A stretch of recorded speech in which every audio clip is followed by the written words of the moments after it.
அந்த ஊர் சின்ன ஊர். அங்குள்ள பேருந்து நிலையம், தேநீர் கடை, நூலகம் எல்லாமே ஒருவருக்கொருவர் தெரிந்த இடங்கள்.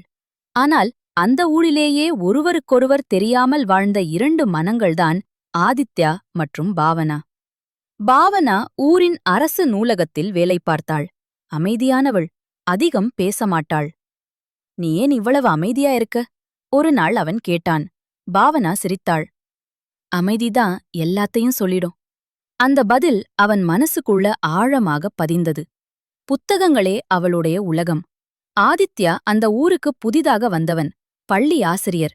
நகரத்தில் வளர்ந்தாலும் மனசு சின்ன விஷயங்களுக்கே சந்தோஷப்படுற மாதிரி இருந்தது.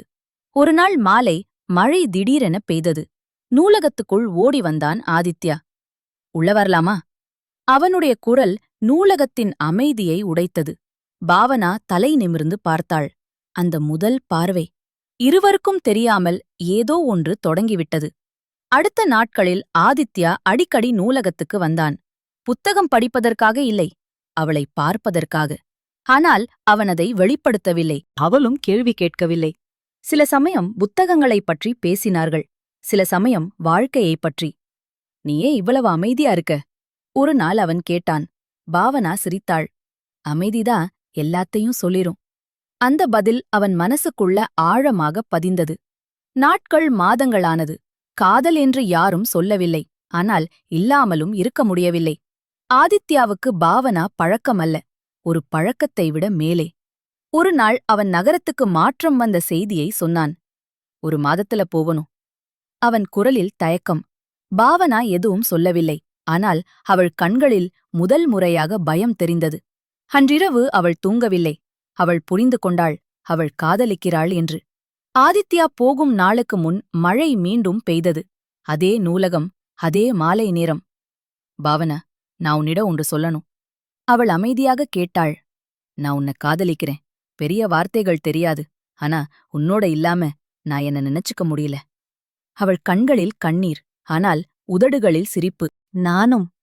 அவள் சொன்ன ஒரே வார்த்தை. ஆதித்யா நகரத்துக்குப் போனான். தொலைபேசி பேசினார்கள், கடிதங்கள் எழுதியார்கள்.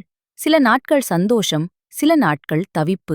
ஒரு நாள் பாவனாவின் வீட்டில் கல்யாணப் பேச்சு தொடங்கியது. அவள் ஆதித்யாவுக்கு சொன்னாள். அவன் மௌனமானான். "உன் சந்தோஷம்தான் எனக்கு முக்கியம்." அவன் சொன்ன வார்த்தை அவளை காயப்படுத்தியது.